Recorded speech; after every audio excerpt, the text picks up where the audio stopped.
Halo teman-teman, kita ketemu lagi di Just Channel. Di video kali ini saya akan menjelaskan kepada teman-teman seputar tahapan sidang perceraian di pengadilan agama, khususnya untuk sidang pertama.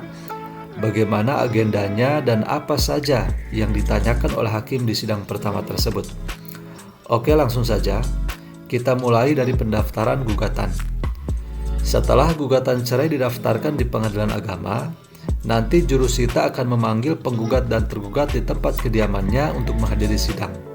Apabila tidak dijumpai di tempat kediamannya, panggilan akan disampaikan melalui lurah atau kepala desa setempat.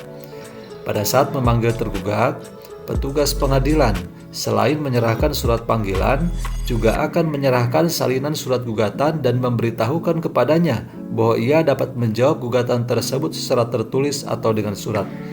Setelah menerima surat panggilan, penggugat dan tergugat tinggal menghadiri sidang pada waktu yang telah ditentukan. Nanti setelah sampai di kantor pengadilan agama, penggugat dan tergugat dapat langsung menuju ke ruang tunggu sidang dan mengambil nomor antrian sidang. Setelah itu, panitera sidang akan memanggil penggugat dan tergugat untuk masuk ke ruang sidang. Namun, sebelum masuk ke ruang sidang, pastikan dulu telah membaca dan memahami tata tertib persidangan sebagaimana diatur dalam Peraturan Mahkamah Agung Nomor 5 Tahun 2020. Setelah penggugat dan tergugat masuk ke ruang sidang, hakim akan memeriksa kesesuaian identitasnya dengan surat gugatan. Karena itu, di sidang pertama ini, penggugat dan tergugat harus membawa kartu identitas diri. Jika penggugat dan tergugat didampingi oleh pengacara atau advokat, hakim akan memeriksa pula kelengkapan beracaranya, meliputi surat kuasa khusus, kartu tanda advokat, dan berita acara sumpah advokat. Selain itu, apabila gugatan cerai ini diajukan secara online melalui aplikasi e-court, hakim akan memberikan penjelasan dan meminta persetujuan kepada tergugat untuk beracara secara elektronik atau e-litigasi. Khusus bagi tergugat yang tidak didampingi oleh advokat, apabila ia setuju sidang dilaksanakan secara elektronik, maka sidang akan diskors untuk memberikan kesempatan kepada tergugat membuat akun sebagai pengguna lain di meja e-court. Setelah membuat akun e-court, skor sidang akan dicabut dan pihak berperkara akan dipanggil lagi untuk masuk ke ruang sidang. Setelah penggugat dan tergugat masuk kembali ke ruang sidang, nanti hakim akan mendamaikan penggugat dan tergugat. Jika perdamaian berhasil, penggugat dapat memohon untuk mencabut gugatannya.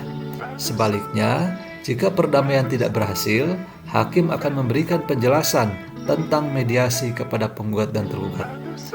Penggugat dan tergugat juga akan diminta menandatangani formulir penjelasan mediasi sebagai bukti bahwa hakim telah memberikan penjelasan tentang mediasi secara lengkap kepada penggugat dan tergugat.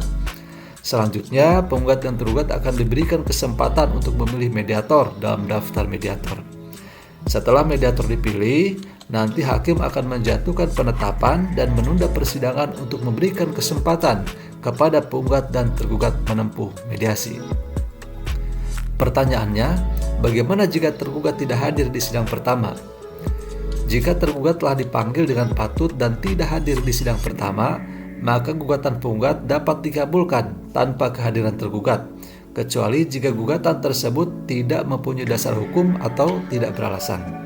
Selain itu, hakim dapat pula memerintahkan jurusita untuk memanggil tergugat sekali lagi agar datang menghadap ke persidangan pada hari yang ditentukan. Pertanyaan sebaliknya, bagaimana jika yang tidak hadir tersebut adalah penggugat? Jika yang tidak hadir adalah penggugat, maka gugatannya dinyatakan gugur dan penggugat dihukum untuk membayar biaya perkara. Dalam kondisi tertentu, misalnya karena tempat kediaman penggugat jauh atau karena mengirim kuasa tapi surat kuasanya tidak memenuhi syarat, maka hakim dapat mengundurkan sidang dan meminta penggugat dipanggil sekali lagi. Gimana? Sudah jelas kan agenda sidang pertama perkara perceraian? Demikian informasi seputar tahapan sidang perceraian di pengadilan agama untuk sidang pertama. Semoga informasi ini bermanfaat. Jangan lupa like, share, dan subscribe.